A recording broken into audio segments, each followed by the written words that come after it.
وأشهد أن محمدا عبده ورسوله.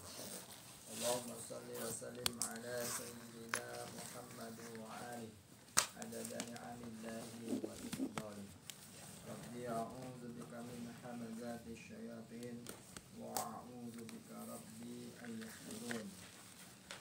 أمسينا على فطرة الإسلام وكلمة الإخلاص وعلى دين نبينا محمد صلى الله عليه وسلم وعلى ملة أبينا إبراهيم حنيفا وما كان من المشركين.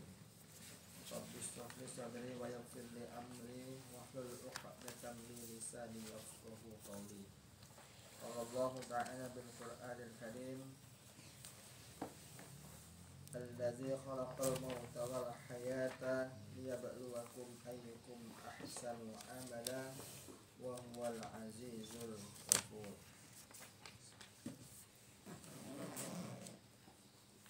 Alhamdulillah, bersyukur kita kepada Allah Subhanahu wa Ta'ala yang telah melimpahkan berbagai macam nikmat, hidayah serta taufiknya, sehingga pada malam hari yang mulia ini kita dapat kembali bertemu dan berkumpul di rumahnya Bapak Zikoi dalam rangka watawasau bil haq watawasau bis sabr, dalam rangka kita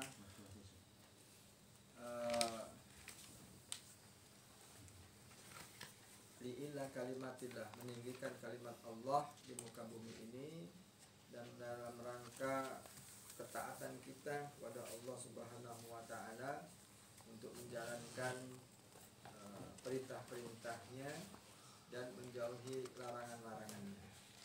Dan melalui momentum pertemuan ini kita pun berharap pada Allah Subhanahu wa Ta'ala untuk senantiasa menambahkan ilmunya ke dalam dada-dada kita semua, memahamkan syariatnya ke dalam hati-hati kita semua, sehingga dengan ilmu-ilmunya yang bermanfaat tersebut kelak dapat kita amalkan di dalam keseharian kita, dan dengan amalan-amalan tersebut kelak dapat menjadi pembela kita di hadapan Allah Subhanahu wa Ta'ala. Salawat dan salam semoga tercurahkan kepada junjungan kita Nabi besar Muhammad sallallahu alaihi wasallam beserta keluarga, sahabat, dan orang-orang yang senantiasa mengikuti sunnah-sunnah beliau hingga akhir zaman. Dan kita juga berkumpul di sini, mudah-mudahan pertemuan ini merupakan pertemuan sebagaimana yang digambarkan oleh Rasulullah SAW, yaitu pertemuan di taman-taman surga, sebagaimana diterangkan di dalam hadisnya, yang mana taman surga itu adalah sebuah majelis yang di dalamnya dibacakan ayat-ayat Allah, di dalamnya diagungkan pujian-pujian kepada Allah, dan di dalam majelis taman-taman surga itu para malaikat menaungi sayap-sayapnya, kemudian mendoakan orang-orang yang berada di dalamnya, dan para malaikat senantiasa mendoakan, memohonkan ampunan kepada Allah Subhanahu wa Ta'ala, dan Allah pun menyebut-nyebut orang yang berada di dalam majelis tersebut dengan penuh kebanggaan, dibanggakan di hadapan orang-orang yang soleh yang berada di sisinya.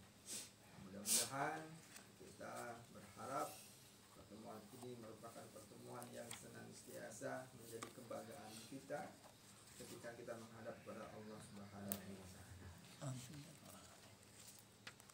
Sebagaimana kemarin kita sampaikan tentang fungsi kehidupan kita, fungsi kita berada di dunia ini adalah sebagai khalifah dan sebagai hamba Allah. Tentunya sebagai seorang khalifah kita mempunyai tugas dan tanggung jawab untuk memakmurkan buminya Allah Subhanahu wa Ta'ala. Kita mempunyai tugas dan tanggung jawab untuk melestarikan kehidupan kita, untuk menyambungkan syariat-syariatnya sebagaimana yang telah Allah ajarkan kepada baginda kita Nabi besar Muhammad Sallallahu Alaihi Wasallam. Kemudian sebagai seorang khalifah tentunya hendaklah bisa menjadi pemimpin, minimal pemimpin bagi dirinya sendiri. Selain menjadi pemimpin bagi dirinya sendiri, yang kedua menjadi pemimpin terhadap keluarganya. Kemudian yang ketiga bisa menjadi pemimpin di dalam masyarakat, baik masyarakat di tingkat RT sampai masyarakat di tingkat nasional. Dan tentunya itulah tugas, ya kan, ataupun peranan yang mungkin saat ini dalam rangkaian-rangkaian kecil kita ini sedang kita bangun, atau bahasa apa istilahnya, bahasa umumnya itu kita membangun peradaban. Bagaimana Islam itu membangun peradaban, itu dimulai dari orang per orang, keluarga per keluarga, bahkan dari kelompok per kelompok, bahkan dimulai dari pertemuan-pertemuan kecil. Bagaimana ketika Rasulullah SAW itu mensyiarkan agamanya Allah, itu pada hakikatnya adalah membangun sebuah peradaban Islam. Peradaban yang dibangun mulai dari door to door, gitu kan, dimulai dari keluarga, dimulai dari lingkungan, bahkan sampai saat ini kita rasakan peradaban ini bisa sampai mendunia. Dan tentunya peradaban Islam ini kita semuanya mengetahui dan semuanya kita mengakui saat ini sedang berada di titik terendahnya. Dan tentunya kita sebagai seorang mukmin, seorang muslim, mempunyai tanggung jawab yang bersama, mempunyai tanggung jawab yang besar untuk kembali membangun peradaban kejayaan peradaban Islam tersebut, yang mana beberapa dekade sudah mengalami kejayaan-kejayaannya. Dimulai kejayaan di masa Rasulullah dan para sahabat, kemudian mengalami kemunduran, bangkit lagi dimulai dari peradaban Bani Umayyah, kemudian mengalami kemunduran lagi, kemudian bangkit lagi di masa kejayaan Islam, peradaban Islam di masa kekhalifahan Muhammad Al-Fatih, kemudian redup lagi dan bangkit lagi di masa kekhalifahan Utsmani di Turki. Dan pada saat itu di tahun 1924 itu mengalami kehancuran peradaban Utsmani. Dan sampai saat ini di tahun 2024 itu menjelang 100 tahun kehancuran peradaban umat Islam. Jadi tentunya ini juga menjadi sebuah kabar gembira bagi kita semua, bahwa di momen 2024 itu adalah momen 100 tahun kehancuran umat Islam. Dan sebagaimana pernah kita mendengar dan disampaikan oleh ulama-ulama kita, bahwa setiap 100 tahun itu Allah akan mengirimkan seorang mujaddid, seorang pembaharu, seorang yang akan membawa nilai-nilai keislaman itu. Nah, jadi kita mudah-mudahan di momen 2024 ini nanti ini menjadi peluang bagi umat Islam untuk kembali bangkit dan kembali mensyiarkan agama Allah, agar kita bisa membangun kembali kejayaan peradaban umat Islam yang penuh dengan kedamaian dan ketenangan. Dan tentunya itu semua tidak bisa kita raih dengan serta-merta begitu saja, dan itu semuanya dibangun penuh dengan kesungguhan dan ketulusan dari setiap kaum muslimin, kaum mukminin. Dan tentunya peranan setiap mukmin itu mempunyai tanggung jawab bersama untuk menghidupkan ataupun menjayakan perjuangan meraih kembali kejayaan peradaban umat Islam. Begitupun saat ini ketika kita berkumpul setiap minggu, ini adalah dalam upaya kita untuk membangun peradaban itu dalam lingkup sekup kecil. Dari sekup kecil, ketika ini merata di seluruh penjuru negeri, maka ini akan menjadi sebuah peradaban yang sangat besar. Dan tentunya ketika peradaban itu nanti datang dan meraih kejayaannya, insya Allah di setiap penjuru negeri, orang-orang yang berada di dalamnya akan siap menerima dan siap untuk menjalankan syiar-syiar agama Allah Subhanahu wa Ta'ala. Jangan sampai ketika kejayaan Islam itu nanti tumbuh, di situ tidak ada peranan yang bisa kita lakukan. Di situ tidak ada sedikit perjuangan keturutsertaan kita berada di dalamnya. Jangan sampai kita hanya menjadi penonton, tetapi diharapkan kita bisa menjadi pemain ataupun pejuang yang berada di dalamnya. Minimal dengan pembelaan kita, sebagaimana kisah burung pipit, gitu kan. Walaupun dia tidak bisa memadamkan api, tetapi minimal keperpihakan yang dia lakukan itu adalah merupakan keperpihakan kepada kebenaran. Walaupun upaya yang kita lakukan itu tidak bisa membenahi kebobrokan negeri ini, tetapi minimal hal kecil yang kita lakukan itu merupakan upaya pembelaan kita untuk membangun peradaban negeri ini menuju peradaban yang lebih baik lagi, gitu ya. Kemudian sebagai seorang hamba, kita pun dituntut untuk senantiasa menjalankan ibadah kepada Allah Subhanahu wa Ta'ala. Sebagai seorang hamba, kita dituntut untuk menjalankan perintah-perintahnya dan menjauhi segala larangan-larangannya. Seyogyanya sebagai seorang hamba tidak patut untuk menyombongkan diri. Sebagai seorang hamba tidak patut untuk menonjolkan dirinya bahwa dirinya lah yang paling berperan. Tetapi seorang hamba, hakikat seorang hamba, dia hanya patuh dan taat. Tidak ada alasan, tidak ada pembangkangan terhadap apa yang sudah diperintahkan oleh majikannya.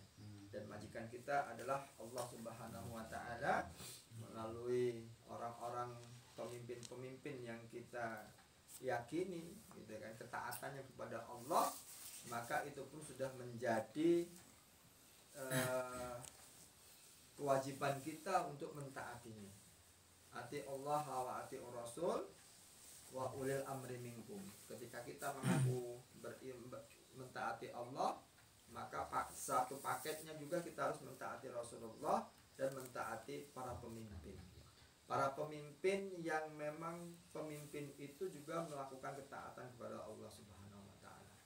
Ketika kita berada di dalam sebuah jamaah, di dalam sebuah jamaah dakwah, maka ketaatan kita pun kepada ketaatan pemimpin kita yang berada di dalam jamaah ini. Ini di luar dari konteks pemimpin pemerintahan. Di dalam konteks pemerintahan ya kita harus mentaati juga pemimpin-pemimpin mulai dari tingkat tertinggi sampai tingkat terendah. Tentunya dengan tidak keluar dari ketaatan kepada Allah Subhanahu wa Ta'ala. Ketika pemimpin kita sudah memerintahkan kepada kemungkaran, kepada larangan kemaksiatan, maka sudah menjadi kewajiban kita untuk tidak mentaati pemimpin kita.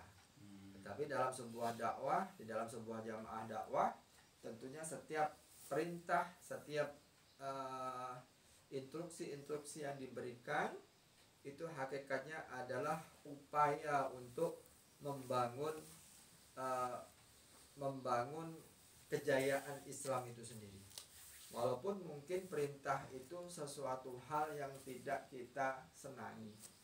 Mungkin perintah itu sesuatu yang menurut kita tidak ada feedbacknya, gitu. Mungkin perintah itu sesuatu yang menurut kita tidak ada untungnya. Oh, apa untungnya gitu kan. Tetapi ketika perintah itu datang gitu kan, di dalam jamaah kita, di dalam pimpinan kita, maka seyogyanya sebagai seorang jundi, sebagai seorang pejuang, maka kita sami'na wa ata'na. Kita berusaha untuk mendengar dan menjalankannya. Mudah-mudahan di dalam proses ikhtiar kita menjalankan perintah tersebut, di situ akan turun rahmatnya Allah Subhanahu wa taala.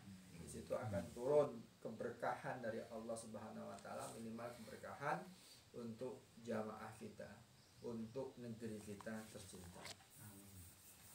Kemudian seringkali kita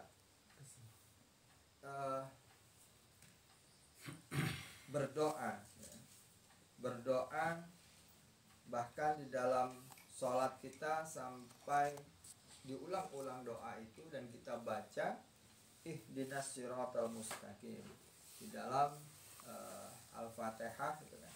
Kita senantiasa memohon kepada Allah, tunjukilah kami jalan yang lurus. Jalan yang lurus itu jalannya siapa? Siratal ladzina an'amta 'alaihim, yaitu jalannya orang-orang yang telah engkau beri nikmat. Jalannya orang-orang yang telah engkau beri nikmat itu seperti jalannya siapa?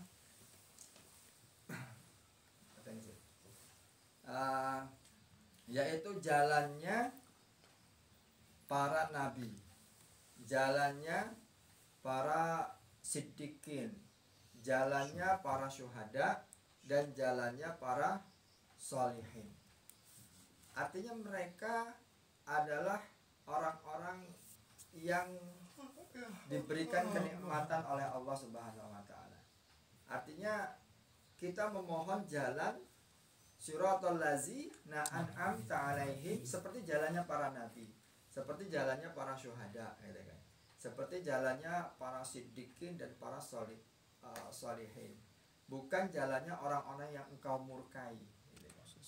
Nah, sekarang pertanyaannya, ketika kita melihat perjalanannya para nabi, apakah perjalanannya itu sesuatu perjalanan yang penuh dengan kenikmatan dalam konteks keduniawian gitu ya, keduniaan gitu ya. Tentunya ketika kita lihat perjalanan para nabi itu penuh dengan tantangan, penuh dengan apa istilahnya tuh, liku-liku, cabaran, penghinaan, penuh dengan caci maki, penuh dengan hal-hal yang secara tanda kutip keduniaan itu sesuatu yang tidak diinginkan oleh setiap orang. Maka ketika kita berdoa untuk memohon kepada Allah untuk ditunjukkan jalan yang lurus, yaitu jalan orang-orang yang telah Kau beri nikmat, itu artinya jalannya orang-orang yang memang secara hidupnya, selama hidupnya itu memang digunakan untuk memperjuangkan agamanya Allah Subhanahu wa taala.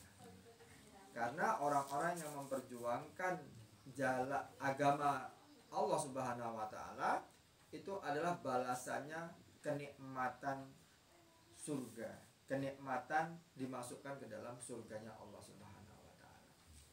Jadi jangan sampai kita tertipu dengan kenikmatan-kenikmatan dunia yang akhirnya hanya akan menghambat semangat perjuangan kita terhadap agamanya Allah Subhanahu wa taala. Ketika kita melakukan aktivitas apapun, konteks kenikmatan itu adalah bukan konteks kenikmatan secara duniawi. Konteksnya bukan imbalan secara duniawi, tetapi adalah kenikmatan secara batiniah, gitu kan. Apa istilahnya? Kemarman. Ibarat kita ketika bisa membantu seseorang, bisa memberikan bantuan kepada seseorang itu secara manusiawinya nampak apa ya, kerugian, menampak buang-buang waktu. Kita nolong wong kesusahan, ngapa repot-repot nolong wong gitu kan, kita kerjaan oke misalnya kayak gitu loh. Nah, ngapa kita gelemen bantu wong gitu kan, wong kita wae kekurangan, gitu, omongan-omongan orang seperti itu. Nah, tetapi ketika itu kita lakukan, itu secara batiniah kita mendapatkan sebuah ketenangan, kita mendapatkan sebuah kebahagiaan. Nah, itulah hakikat dari siratal ladzina an'amta alaihim. Allah tunjukilah jalan orang-orang yang telah engkau beri nikmat. Nikmatnya itu ketika kita menjalani perjalanan memperjuangkan agama Allah itu, baru Allah akan tanamkan kenikmatan itu di dalam hati kita. Jadi jangan sampai kita berpikir kenikmatan itu kita dapatkan dulu ataupun kita bayangkan dulu baru kita berjuang. Tidak seperti itu, gitu loh. Rata-rata orang itu mau berjalan, mau berjuang, mau melangkah kakinya ketika dia sudah terbayang apa yang akan dia dapatkan, gitu kan. Tetapi bagi orang-orang kekasih Allah, orang-orang syuhada, orang siddiqin, ketika dia menjalankan perintah Allah itu adalah dibangun dengan penuh ketaatan dan keikhlasan, gitu kan. Sehingga semata-mata harapannya hanya mengharapkan keridhaan dari Allah Subhanahu wa ta'ala. Ketika dia sudah bisa menjalankan itu, maka Allah akan menanamkan kenikmatan di dalam hatinya. Allah akan menanamkan ketenangan di dalam hatinya, gitu kan. Dan itu semua harus dibangun dengan prasangka-prasangka baik kepada Allah Subhanahu wa ta'ala. Maka itu semua harus dibangun dengan husnuzon. Bagaimana kita berprasangka kepada Allah bahwa setiap apapun kejadian, setiap apapun yang menimpa kita, setiap apapun perintah, ujian, setiap apapun perintah dari jamaah, itu hakikatnya adalah kebaikan, berprasangka baik. Sehingga dengan prasangka baik tersebut, kelak Allah akan menanamkan kenikmatan-kenikmatan yang berada di dalam hati kita.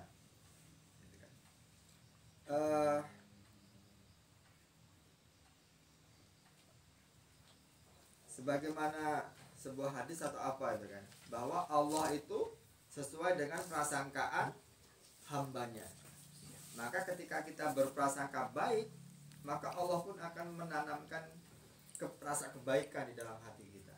Tetapi ketika kita berprasangka buruk, maka hanya kecemasan dan ketidaktenangan yang akan melanda hati kita. Maka daripada kita susah, lebih baik kita berhusnuzon, berprasangka baik. Walaupun mungkin kondisi kita sangat membutuhkan pertolongan barangkali, gitu kan.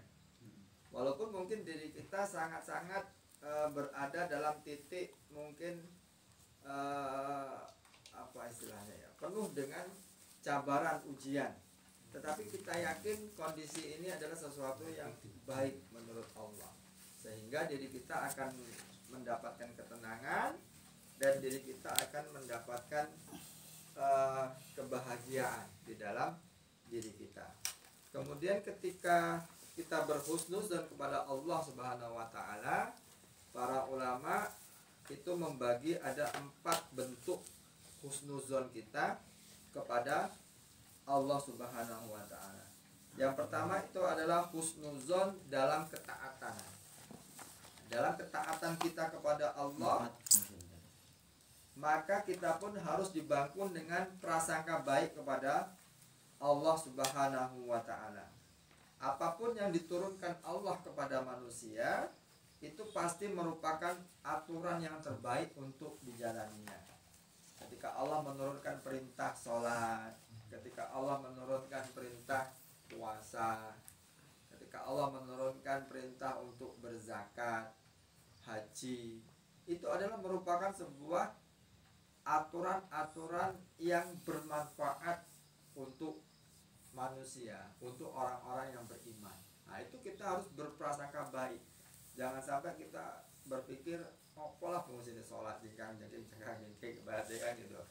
Nah, ternyata setelah diteliti, sholat itu merupakan sebuah sesuatu yang secara efek di dalam tubuh itu menyehatkan gitu kan. Nah, ketika seharian kita capek bekerja gitu kan, ada momen sholat zuhur itu hakikatnya adalah untuk merefreshkan, untuk merilekskan seluruh anggota tubuh kita.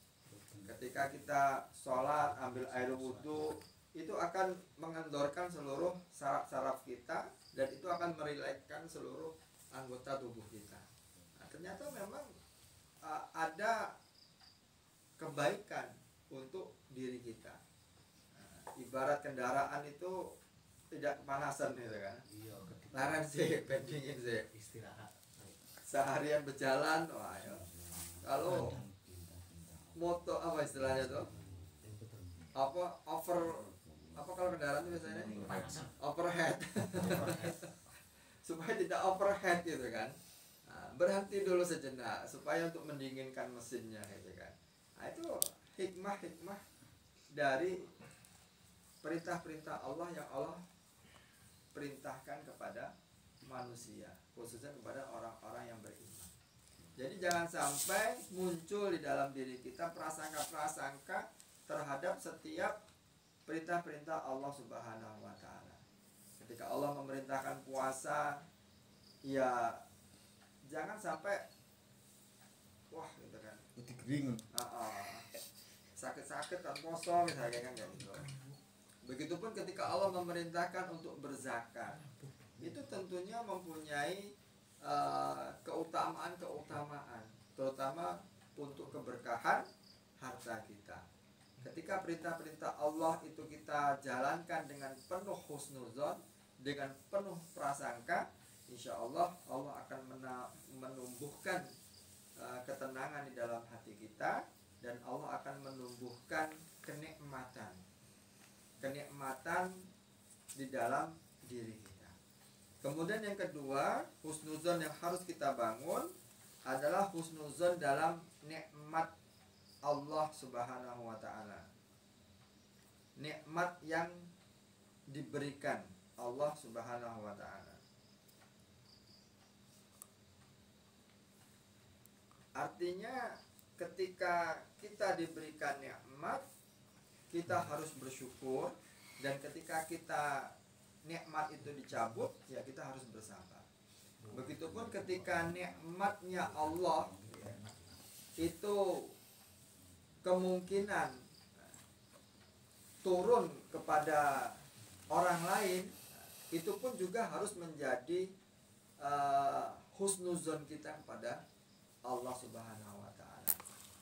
Artinya tidak setiap nikmat itu akan bisa turun kepada kita semua. Mungkin nikmatnya Allah dalam bentuk materi itu akan turun di tetangga kita, mungkin di saudara kita, kan? Di situ kita dituntut untuk berhusnuzon kepada Allah Subhanahu. Kita diperintahkan untuk berprasangka baik. Oh mungkin hikmahnya ini kan apa kira-kira bisa giliran gitu. Bisa nyemprot. Hikmahnya kita bisa ngentol gitu kan, bisa kecipratan kebaikan, kenikmatan. Artinya jangan sampai itu menjadi suuzon, gitu kan. Nikmat apapun, baik nikmat harta, nikmat ilmu, nikmat jabatan, apapun ketika kemungkinan itu tidak jatuh di dalam diri kita, maka kita tetap diperintahkan oleh Allah untuk berhusnuzon. Lebih-lebih ketika nikmat itu jatuh ke dalam diri kita, kita pun harus bisa untuk berhusnuzon dengan memperbanyak syukur. pada Allah Subhanahu wa taala, bukan lantas menjadi kesombongan, bukan lantas menjadi keangkuhan yang muncul di dalam diri kita, akhirnya melupakan peranan Allah Subhanahu wa taala. Kemudian yang ketiga, husnuzon yang harus kita bangun kepada Allah Subhanahu wa taala itu adalah husnuzon dalam menghadapi ujian dari Allah taala, Allah Subhanahu wa taala. Maka apapun bentuk kondisi kita, apapun bentuk permasalahan kita, gitu kan, itu harus kita sikapi dengan prasangka baik kepada Allah Subhanahu wa taala. Jangan sampai kita mensikapi ujian yang hadir di dalam diri kita itu sebuah ketidakadilan Allah terhadap diri kita. Jangan sampai kita mensikapi ujian yang hadir di dalam keluarga kita itu sebuah kehinaan ataupun beban di dalam diri kita. Tetapi kita jadikan itu sebuah prasangka baik yang akan mengangkat derajat kita di hadapan Allah Subhanahu wa taala. Karena hakikatnya setiap ujian itu adalah untuk mengangkat derajat dan kedudukan kita di hadapan Allah Subhanahu wa taala. Amin.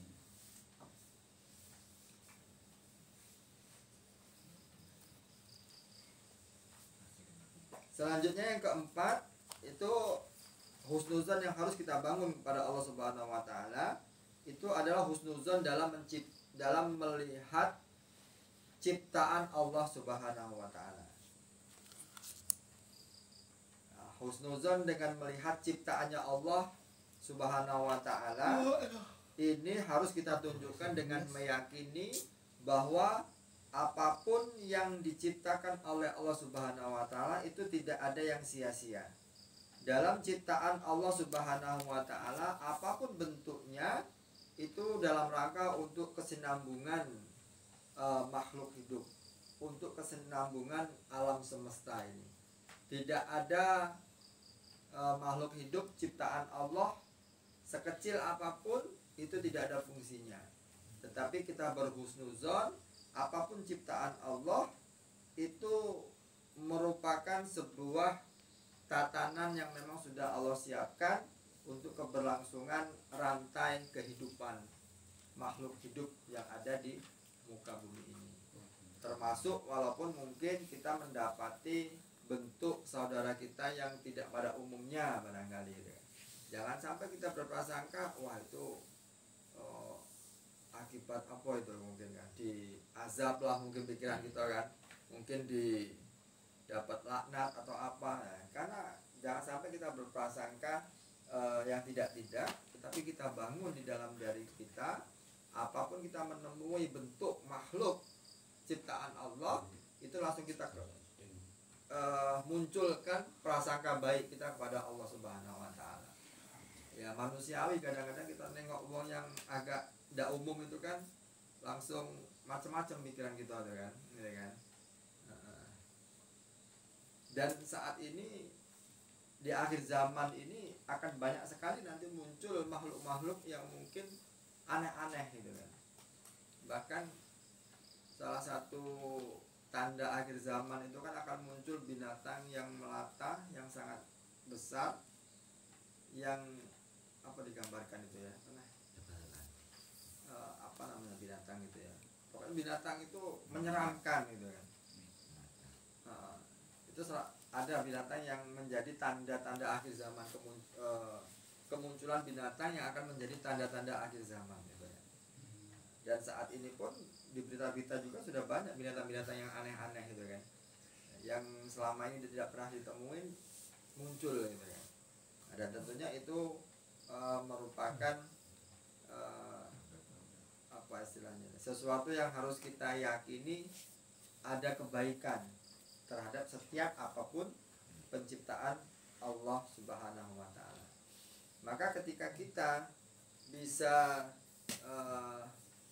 melakukan, membangun ataupun mengkondisikan hati kita untuk senantiasa berhusnuzon kepada Allah Subhanahu wa taala, maka insya Allah kita akan bisa mendapatkan kebahagiaan di dalam diri kita. Kita akan bisa mendapatkan kebahagiaan, ketenangan, sebagaimana doa-doa kita agar kita ditunjukkan jalan yang lurus, yaitu jalan-jalan orang yang telah Engkau beri nikmat. Artinya jalan orang yang diberi nikmat itu adalah orang yang bahagia, orang yang tenang, gitu kan. Dan kebahagiaan, ketenangan itu adalah kebahagiaan, ketenangan orang-orang terdahulu, yaitu para nabi, para syuhada, para siddiqin, gitu kan. Bukannya jalannya orang-orang yang bermewah-mewahan, bukannya jalannya orang-orang yang berlimpah-limpahan harta. Walaupun memang itu sesuatu yang secara manusiawi kita harapkan, tetapi itu semua juga tidak menjadi jaminan kebahagiaan di dalam diri kita. Betapa banyak kisah orang-orang yang berharta banyak, itu pun tidak di ending akhirnya tidak akan membawa kebahagiaan. Seperti kisahnya Qarun, bagaimana tahta setinggi apapun tidak akan membawa ketenangan. Sebagaimana kisahnya Fir'aun, bagaimana tingginya ilmu ketika tidak digunakan untuk taat kepada Allah Subhanahu wa taala, itu pun tidak akan menjadikan kebahagiaan ketika itu tidak digunakan untuk mentaati perintah-perintah Allah Subhanahu wa taala. Dan kebahagiaan hakiki itu adalah ketika kita bisa menikmati amal-amal ibadah yang kita lakukan, kita bisa menikmati perjuangan-perjuangan yang kita lakukan, itu semata-mata karena Allah Subhanahu wa taala. Dan kita berharap hasilnya itu adalah keridhaan Allah Subhanahu wa taala.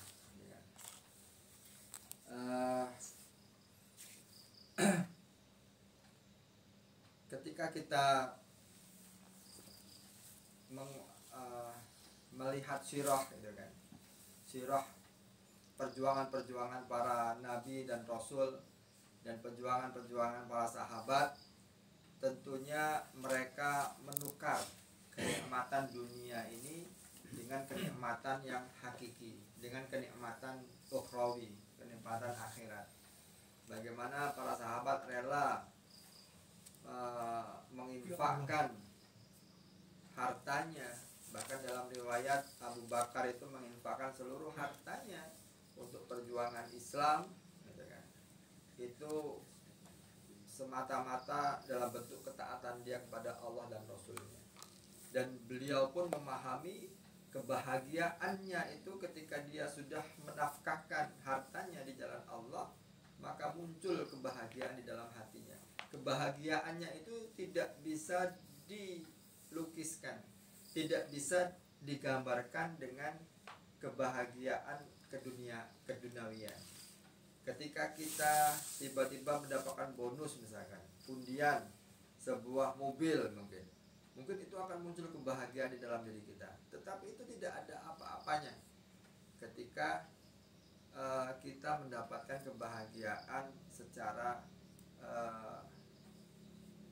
atas amal ibadah yang telah kita lakukan. Allah akan menanamkan kebahagiaannya itu sesuatu kebahagiaan yang tidak bisa dilukiskan. Dan tentunya perlu kita melihat perjuangan-perjuangan orang-orang terdahulu itu untuk memotivasi kita untuk menjaga keistiqomahan kita dalam melakukan perjuangan-perjuangan Islam ini sendiri, untuk membangun keistiqomahan kita dalam beribadah kepada Allah Subhanahu wa taala. Salah satu bentuk ketaatan yang dicontohkan oleh pasukan Talut, gitu kan. Dalam riwayat kita mengenal ada Talut dan Jalut, gitu kan. Jalut adalah seorang pemimpin yang otoriter, pemimpin yang anarki, mungkin kan, pemimpin yang sangat zolim terhadap rakyatnya. Dan Talut itu adalah seorang pemimpin yang memang mendapatkan perintah dari Allah Subhanahu wa taala untuk membela kaumnya, yaitu pada waktu itu kaum Bani Israel. Kaum Bani Israel ini merupakan kaumnya Nabi Musa alaihissalam. Nah, maka ketika Talut itu mendapatkan perintah untuk memimpin kaum Bani Israel, dan pada waktu itu ditugaskan untuk apa istilahnya itu ya, memerangi pemimpin yang zalim tadi. Pemimpin yang zalim tadi intinya ingin merebut kekuasaan lah pada waktu itu gitu kan. Kalau saat ini mungkin dengan pemilu gitu merebut kekuasaannya gitu kan. Nah, pada waktu itu perang gitu kan. Nah, maka yang kalah dia yang menang dia yang berkuasa. Ketika Talut itu mau berangkat memerangi pasukan Jalut, pada waktu itu Talut disertai oleh pasukan sebanyak 80.000 orang, gitu kan? 80.000 orang. Jalut. Talut. Jalut itu yang pemimpin yang zalim. Nah, ketika Talut itu mau berangkat itu disertai oleh 80.000 pasukan. Nah, di dalam perjalanannya Talut itu berpesan kepada seluruh pasukannya, nanti ketika kita melewati sungai, kalian tidak boleh terlalu banyak meminum air itu, dan kepada seluruh pasukan hanya diperbolehkan meminum 1 cidukan pakai tangan gitu kan. 1 ciduk cukup, itu aja gitu kan. Nah, tapi ternyata apa yang terjadi gitu kan, ya mungkin di dalam perjalanannya dia sudah merasakan kepanasan, kehausan, dan kelelahan. Tentunya ketika mendapati air, itu sangat nikmat sekali. Kita jebur misalnya kan, jebur, mandi, raup, gelegek banyu gitu kan, sepuasnya gitu kan. Nah, cuman taruh dulu didelok deh mau belakang. Gua pas ganti. Apa ya? Lagi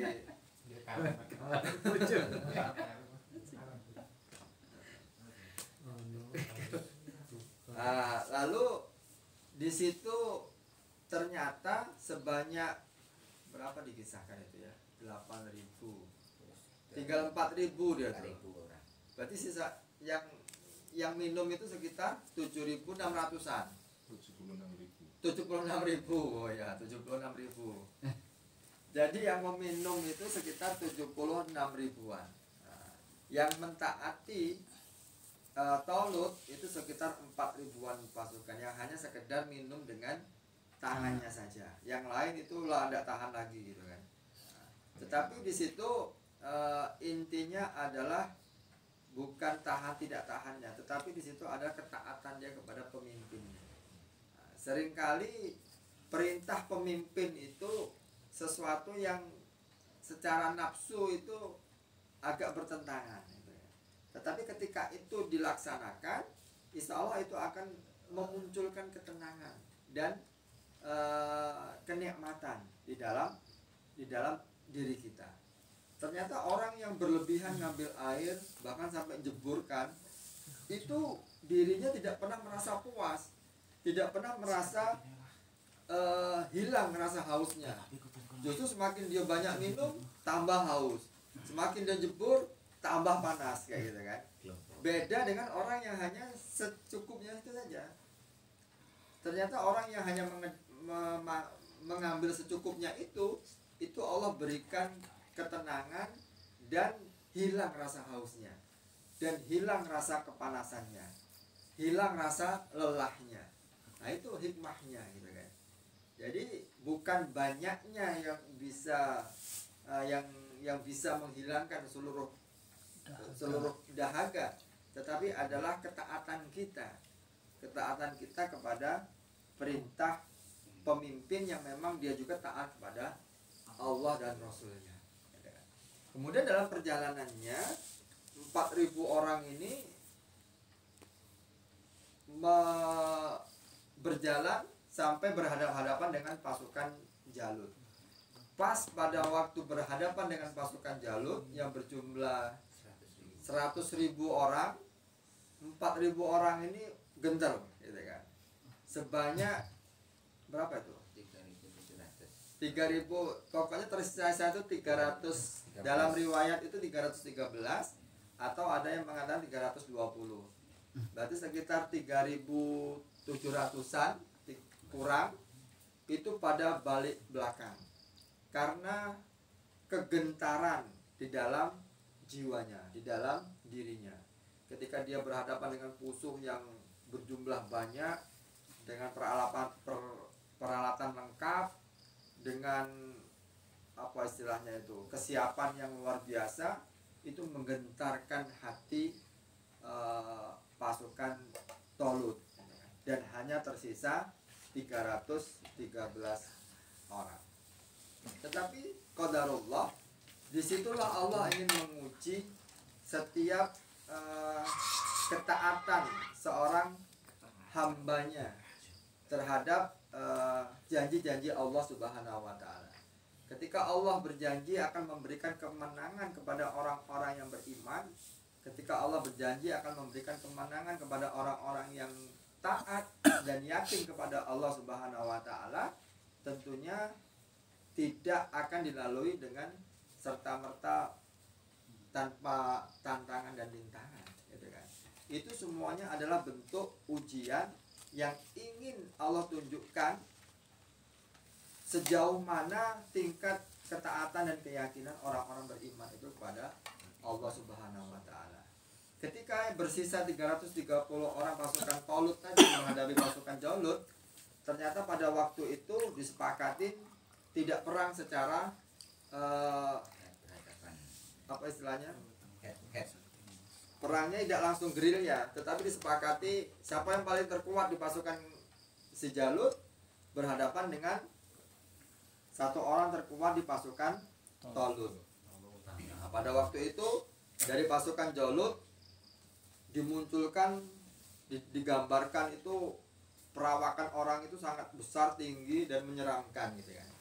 Dan di pasukan Tolut itu hanya diutus seorang relatif anak masih kecil, ibaratnya masih ABG lah mungkin, kayak gitu kan. Dari perawakannya pun nggak terlalu besar, sedang-sedang saja. Dan itu namanya siapa? Daud, nggak salah. Yang akan menjadi Nabi Daud, itu Daud kecil, gitu kan. Nabi Daud yang masih kecil, gitu kan. Nah, ternyata yang mengalahkan itu adalah seorang anak kecil, gitu kan. Tentunya itu berkat dari pertolongan Allah Subhanahu wa Ta'ala. Ketika utusan dari Raja Jalut tadi dikalahkan oleh Daud kecil tadi, itu seluruh pasukan yang berjumlah 1.000 orang itu ketakutan, muncul kegentaran di dalam hatinya. Akhirnya lari tunggang langgang, gitu kan. Subhanallah, gitu kan. Artinya di sini hikmahnya kita ambil, kadangkala kemenangan itu bukanlah sesuatu yang secara hitung-hitungan manusia itu karena kehebatan manusia itu sendiri. Kemenangan Islam ataupun kemenangan dakwah yang kita perjuangkan itu bukanlah dari banyaknya hitung-hitungan harta yang kita miliki, bukanlah dari banyaknya apa istilahnya tuh jaringan yang kita miliki, ataupun dari banyaknya dukungan yang kita miliki. Tetapi itu semua adalah berkat daripada pertolongan dari Allah Subhanahu wa Ta'ala. Walaupun mungkin kita nampak kita tidak punya apa-apa, kita sedikit orangnya, gitu kan, kita kecil di hadapan musuh kita, tetapi ketika kita semua lakukan itu dengan penuh keikhlasan, dengan penuh ketaatan, dengan penuh keyakinan kepada Allah Subhanahu wa Ta'ala, insya Allah Allah akan menurunkan pertolongannya, Allah akan menurunkan ketenangannya, dan Allah akan memberikan kenikmatan yang besar, yaitu kenikmatan kemenangan. Dan tentunya sangat banyak kisah-kisah terdahulu yang mana kelompok kecil itu bisa mengalahkan kelompok yang besar. Bagaimana orang-orang yang sedikit itu bisa mengalahkan jumlah orang-orang yang besar itu karena keyakinan dan ketaatan pada Allah Subhanahu wa taala. Maka kita bangun gitu kan ketaatan kita kepada Allah dengan mentaati perintahnya dan menjauhi larangannya, dan kita bangun penuh keyakinan kita kepada Allah. Yakinlah gitu kan jalan perjuangan kita, jalan dakwah kita, insya Allah akan Allah berikan pertolongan dari jalan yang tidak kita duga-duga. Amin. Jangan sampai kita berpikir dengan minimnya dana yang kita miliki gitu kan, minimnya orang-orang yang berada di dalam barisan kita gitu kan, dengan minimnya jumlah orang-orang yang mungkin aktif dalam kegiatan kita, itu menjadikan kita akan kalah terhadap peperangan. Tetapi kita mempunyai keyakinan Allah akan menolong setiap gerak langkah kita, dan ini terbukti dari tahun ke tahun gitu kan. Kita diprediksi akan hilang, diprediksi tidak lulus aturan-aturan, tetapi nyatanya Allah berikan kemenangan-kemenangan di setiap periode. Dan mudah-mudahan di tahun 2024 Allah berikan kemenangan yang gilang gemilang, dan Allah berikan kesempatan kepada jamaah kita untuk memimpin negeri yang kita cintai. Amin. Allah alam bisawab. Hadanallahu wa iyyakum ajma'in bila tisabil haq. Assalamualaikum warahmatullahi wabarakatuh. Waalaikumsalam.